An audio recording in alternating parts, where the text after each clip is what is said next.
So, good evening everyone. Ito yung first lesson natin for drug development.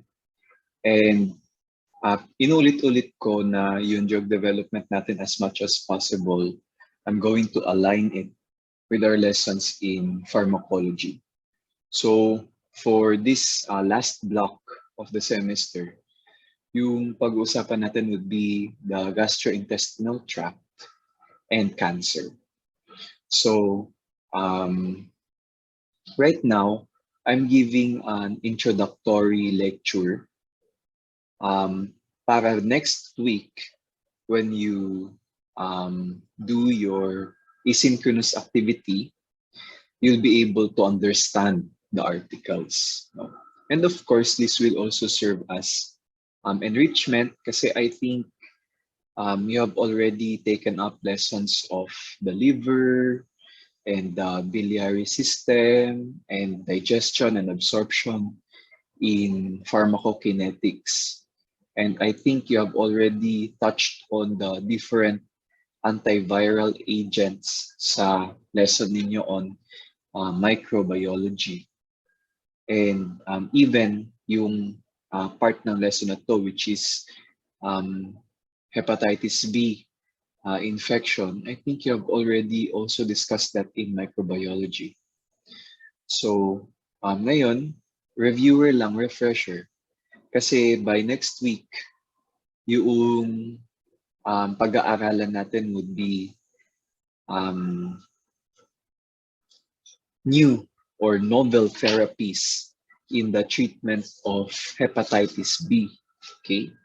So, as a primer, yung hepatitis B, it's very common, especially in Asian countries, like here in the Philippines. Sinasabi nila na yung Asians, they have a genetic predisposition or a racial predisposition to acquiring hepatitis B infection. But I think tayo as Asians, poor lang talaga yung public health natin eh. And our use of vaccination, our use of vaccines, and yung pag-educate sa masses on the basic science of yung layman's education on hepatitis B, hindi siya ganun kalaganap compared sa European and American countries. Kaya, mas marami yung cases natin ng hepatitis B. So, I'm emphasizing this because hepatitis B can become chronic. No? Yung infection with the hepatitis B virus can become chronic, and it can lead to cirrhosis. And yung cirrhosis can lead to hepatocellular cancer. No? So, with vaccination, we can prevent all of those from happening. Mr. Franz, let's go to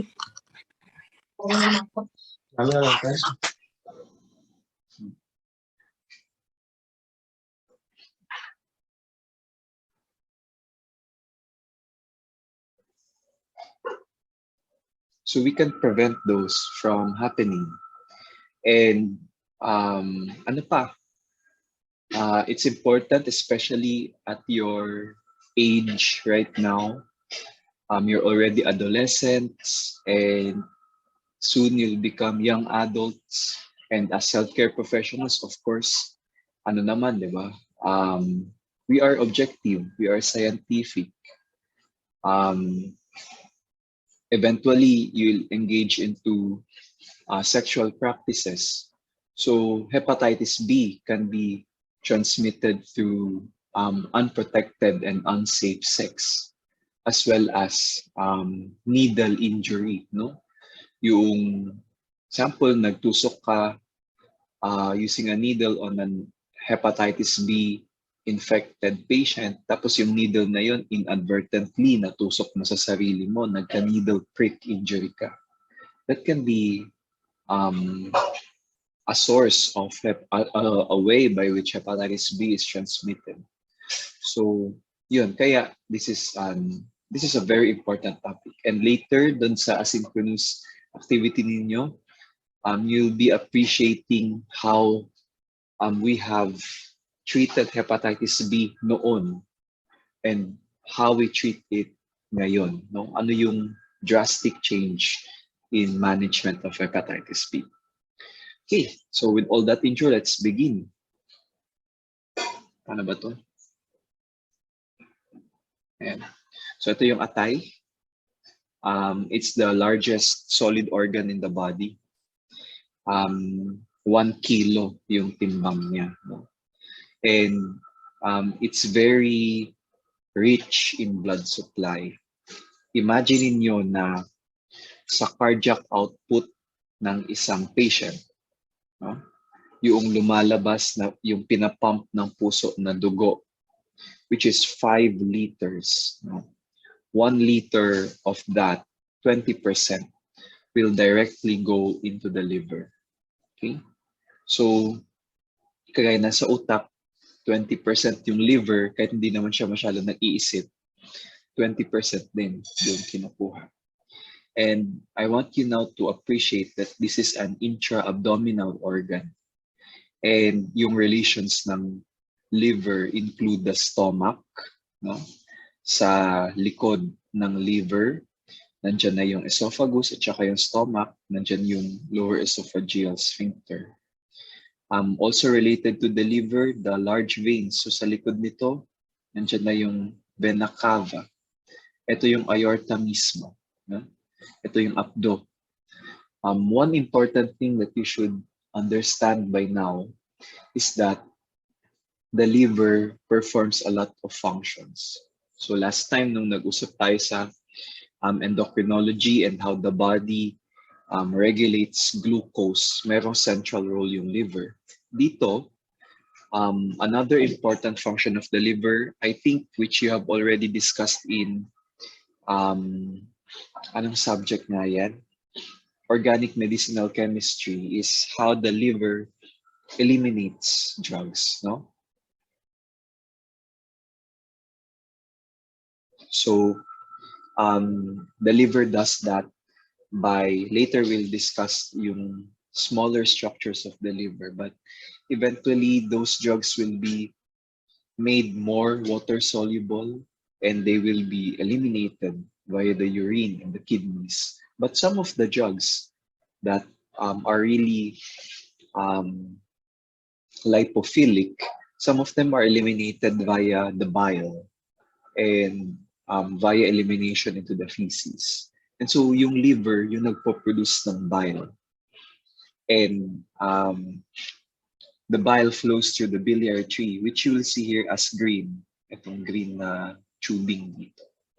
So that bile has lots of functions. Elimination of wastes and drugs.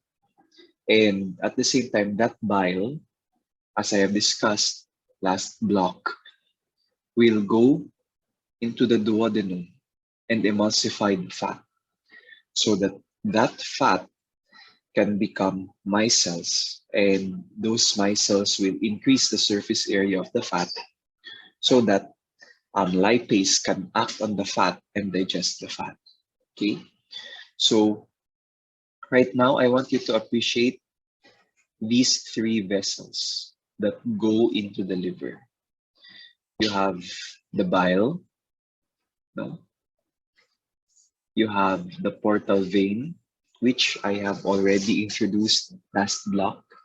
Yung portal vein, siya yung venous outflow from the gastrointestinal tract. So whatever has been absorbed by the gastrointestinal tract, incorporated doon sa capillaries niya, will eventually become veins. And yung veins na yun, before they interact with the blood in the systemic circulation, doon sa vena cava, heart, aorta, it has to first go through the liver, through this portal vein. And lastly, the last structure which enters the liver is an artery. This is the hepatic artery, which directly is a branch of the celiac trunk and the aorta. So, of course, hindi ko kayo tatanungin sa yung specific, sobrang specific na anatomy na yon. But what I want you to appreciate is that there are three structures going into the liver. One for the bile and two for the blood. So for the blood, one of that would be the portal vein, blood coming from the intestines. And the other one for blood, again, is the hepatic artery, which comes from the aorta. So, dalawa yung structures na nagko-conduct ng blood. Kasi imagine niyo 20% pumupunta sa liver. So, dapat marami. Maraming pwedeng pagdaanan yung dugo. So, of all the blood that enters the liver, 80% of the blood volume that goes into the liver comes from the portal vein. 20% lang ang nanggagaling sa hepatic artery. But it's the opposite in terms of oxygenation. Kasi yung arterial blood is really rich in oxygen kasi galing lang siya sa lungs. But yung portal venous blood, dahil galing siya sa intestines, kinuhanan na ng intestines and ng stomach ng oxygen yung dugo na yun. So, in terms of concentration of oxygen, mas marami yung nasa hepatic artery. So here, makikita nyo din sa liver, associated with the liver as part of the biliary tree, itong gallbladder. Ito yung abdo na kung gagawa kayo ng papaitan, tatanggalin nyo from the animal and then isi-squeeze out nyo yung contents, yung bile, into the soup that you're making. So this is the gallbladder, where bile is stored. So of course, related to the liver, malapit din sa kanya. Gastrointestinal tract, the duodenum, and this one, this is the pancreas. And ito yung spleen. And nasa likod lang sila ng stomach. Okay, so remember these three structures. These three structures enter the liver, and they will continuously branch out into smaller and smaller structures so that eventually they will become so small that they will interact with the microscopic na functional unit ng liver, which is the hepatocyte, no? Which is the parenchymal cell of the liver. Ano siya? So paliit ng paliit yung bile ducts, paliit ng paliit hanggang maging ganito kaliit.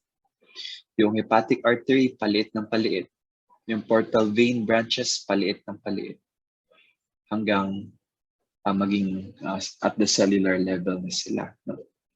And what I want you to appreciate right now is how the artery, yan, eventually fuses with the portal vein into this structure right here, which is technically a capillary. So the portal vein and the hepatic artery will fuse to become this specialized capillary, which we call the hepatic sinusoid. Yan. So, yung hepatic sinusoid, mixture na ng arterial blood and portal venous blood yung pumupunta dito. So, imagine niyo na yung portal vein, di ba?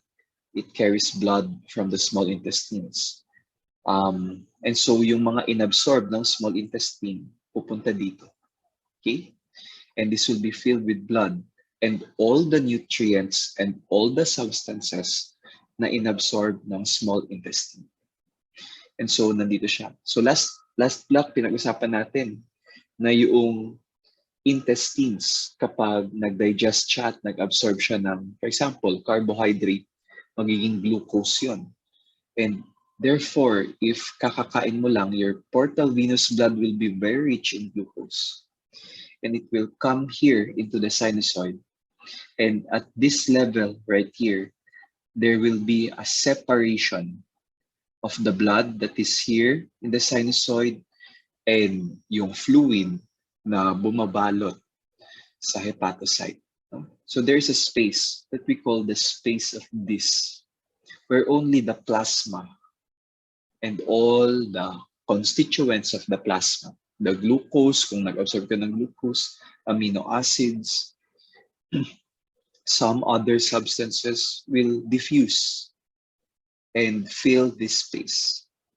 And this space will be constantly replenished by water and plasma and all of its constituents. And this is where the hepatocyte will continuously take some of those constituents, take it in. Example, gamot.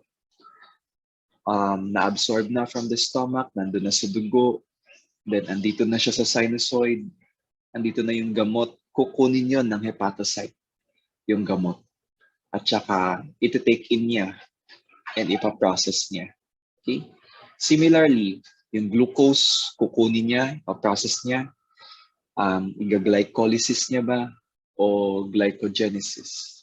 And all those metabolic reactions occurring here in the hepatocyte. So, for example, meron kang waste products. All those waste products kasi the circulation is just one big circuit. No? Paikot-ikot lang. Eventually, they will find their way into the liver. And the hepatocyte will take those up, metabolize them, and yung waste products, no, will be excreted into the opposite side. So dito, pumasok yung nutrients and all those things processed by the liver. Then, after processing ng liver, nabago niya na yung constituents, no? So dito na siya mag-exit into the central vein. So what comes in through this side, goes here, taken up by the liver, processed and cleaned by the liver, goes here, and finds its way back into the vena cava, no? To the central vein. So back to the vena cava, where it has already been changed and processed by the liver. So yung waste will be pumped out on the other side and goes here to the biliary canaliculi, or small canals of the biliary tree.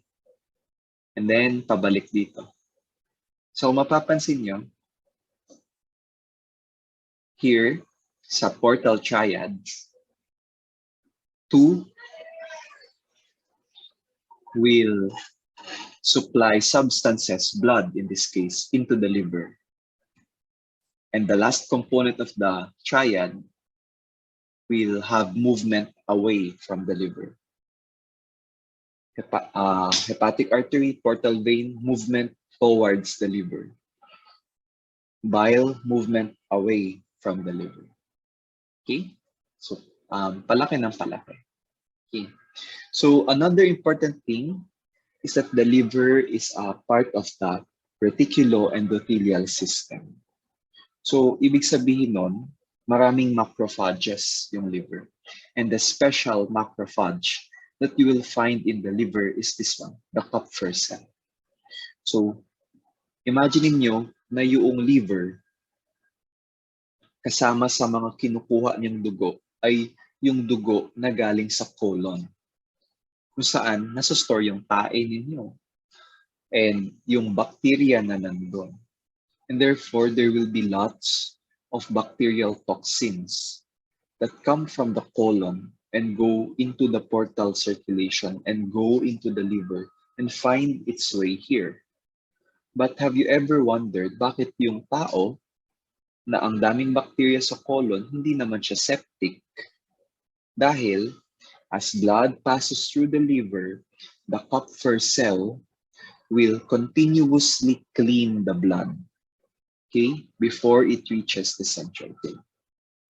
So, another important cell that you will find here would be the stellate cell na hindi napapakita dito. The stellate cell, stellate, star-like. So, itong stellate cell is a special form of fibroblast na gumagawa ng collagen. So, yung Kupffer cell, siya yung nag-respond to infection, siya yung naglilinis ng dugo. If there is so much injury there, no, in the liver, injurious substances, alcohol, hepatitis B virus, merong bacterial products from the small intestine, the Kupffer cell will initiate inflammation, pamamaga, as part of immunity. And yung sinisecrete ng Kupffer cell na substances will activate the stellate cell, no, to produce collagen. So that collagen will deposit continuously in the liver. So ang nangyari dito, in cirrhosis, what happens is there will be continuous injury to the liver cell. So ito, the hepatocyte, pakonte ng pakonte because of the injury. And yung Kupffer cell, in response to the injury, will stimulate the stellate cell to produce collagen. Pakonte ng pakonte yung liver cell, hepatocyte, padami ng padami yung collagen. So that will lead to cirrhosis, no? Nagpepeklat na yung atay. Okay? So that is how cirrhosis develops. And right now, I'm introducing you to the concept that hepatitis B can lead to cirrhosis because it is an infection, and the Kupffer cells will respond to the infection by stimulating inflammation, which will then stimulate the stellate cells to deposit collagen. So another concept is that hindi lang naman yung hepatitis B virus yung nagpo-cause. Even accumulation of fat in the liver, such as in hepatic steatosis, can lead to cirrhosis. Even alcoholic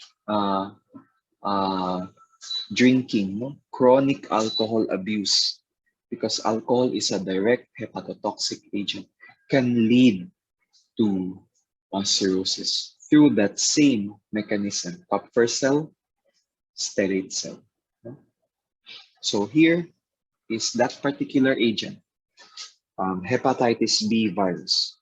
So remember na yung hepatitis B virus, recall your microbiology, na ano siya, it's a DNA virus because it's part of the Hepadnaviridae family. Hepad-DNA. So it's a DNA virus. And yung DNA virus na yun will, of course, as a virus, hijack the hepatocyte. But it's special kasi kagaya ng HIV, it utilizes reverse transcription. So yung DNA, ibabalik niya to mRNA, and then yung mRNA will be the one that is injected into the cellular machinery para gumawa ng viral particles. So this is how the hepatitis infection looks like. You have panel A here and panel B. Panel A is acute hepatitis B. So pwede yan, yung patient nyo, hepatitis B virus infected. And then pwede na hindi niya kayang i-eliminate yung hepatitis B virus. And that can lead to acute fulminant hepatitis. The patient can die right there and then because of acute liver failure. But most of the time, kaya ng katawan na i-combat yung hepatitis B. So that will lead to resolution of the infection, or if yung immune response is not as strong, it is not as effective, pwede na dahan-dahan may napapatay siyang virus, but meron ding natitira that will lead to chronic infection, which is here in panel B. So let's just look at this. Hepatitis B envelope antigen. So yung structure ng hepatitis B, meron kang envelope, meron kang capsid, and meron kang nucleus or genetic material. Envelope, pinakalabas, capsid, genetic material. So here you will see na there is an incubation period. You get the virus from either sexual contact with an infected patient. Of course, yung patient mo yung nakipag-sex with another infected individual, hindi ikaw. So you get infected, the patient gets infected through sexual contact, pinprick or sharing of needles, or contact with blood. No? So there will be 4 to 26 weeks of incubation. Walang symptoms na nangyayari. But eventually, the virus becomes high in number, and there will be an increase in the components of the virus, which you will detect in blood. The surface antigen, yung part ng capsid, the envelope antigen, yung protein na naka-embed sa lipid coat ng virus, and the actual hepatitis B virus DNA can rise. But eventually, the body will mount an immune response in the form of antibodies. So makikita niyo dito, IgM, anti-hepatitis B core, antibody to hepatitis B envelope, and antibody to hepatitis B surface antigen. Yan. Eventually, the immune system mounts a humoral response. And so makikita nyo, as the immune response rises, these viral particles, components of the virus, decrease. So tama naman, habang mayroong immune response, bumababa yung virus itself. So as the virus decreases, the immune response increases. So what's special here is that you can still produce antibodies to hepatitis B even if you did not get the infection. And that is if you get vaccinated with hepatitis B. So in those instances, meron ka antibody due to vaccination, you will not find the core antigen. You will not find the envelope antigen. Kasi yung binibigay natin as the vaccine is just the surface antigen. So you will find only the antibody to HBs. Okay? So kapag may nakitang core, ibig sabihin yan, na-infection noon ng hepatitis B. Okay? So, yan. So dito sa acute infection, yung problema lang natin, which is rare, is there can be acute liver failure that can lead to death, no? Acute hepatitis can lead to death. But most of the time, they will become jaundice, then the jaundice will go away. So usually they will become jaundice when the immunity begins. No? When there is already immune response, doon sila nag-yellow or naninilaw, no? Nag-jaundice. That's because the immune response kills off the hepatocyte which harbors the virus.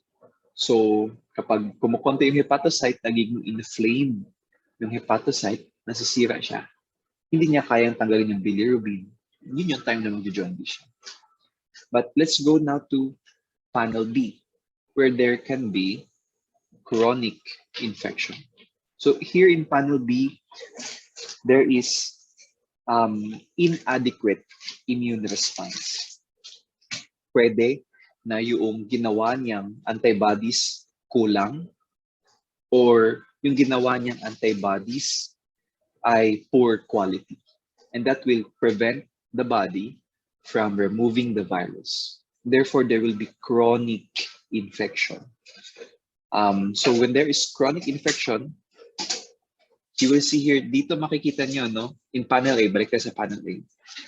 After the immune response, yung components of the virus, nawawala na siya after 12 weeks.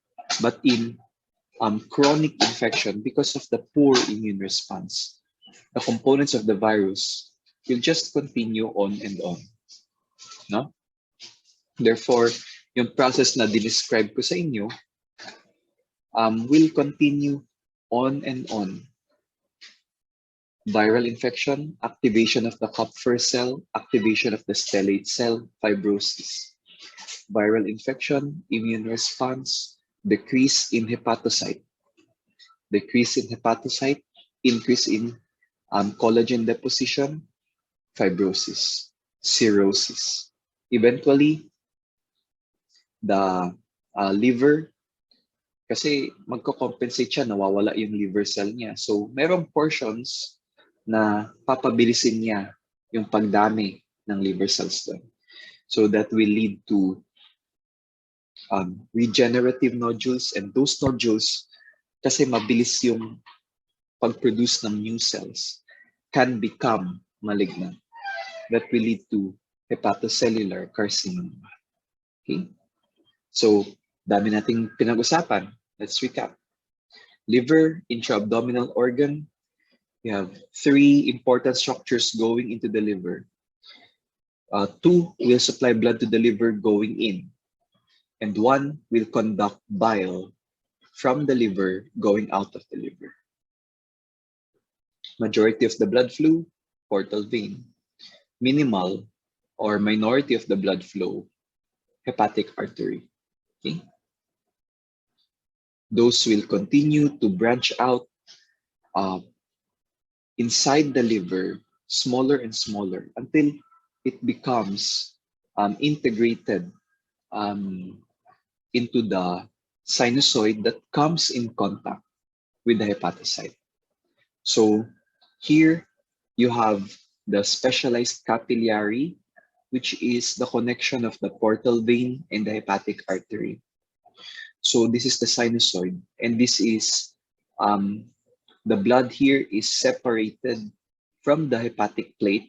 Ito, yung mga hepatocytes. Mayroong physical separation, which is the space of this, and where the constituents of the blood that has mixed here diffuses through and is encountered by the hepatocyte. And the product of metabolism, product of bile formation will be secreted on the opposite direction. Here, going in, here, going out, into the bile canaliculi, which continues to branch off until it becomes the biliary tree, no? The macroscopic biliary tree. Another important cell here in this diagram is the Kupffer cell, which is a specialized macrophage, which will filter out bacteria and the byproducts, no, of these bacteria, especially from the colon. If there's an infection there, if there's an injurious agent there, such as alcohol, other hepatotoxic agents, it is the Kupffer cell that responds.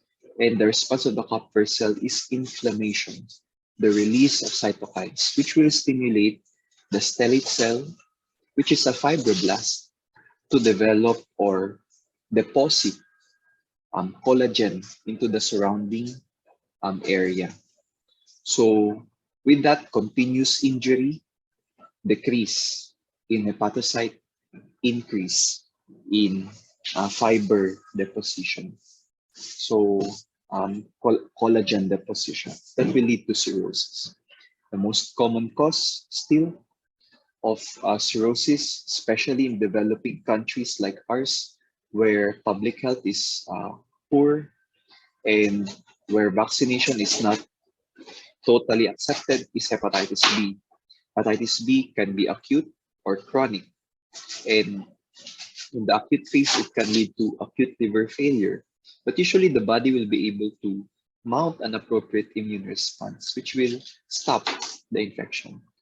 So But sometimes when the immune response is poor, there is poor quality of antibodies or too little of the antibodies. The infection can continue for an indefinite period of time, which will again stimulate the Kupffer cells and the stellate cells and lead to cirrhosis. And therefore, later on, the compensation, um, which is the formation of regenerative nodules and therefore malignancy later. So that's it. It's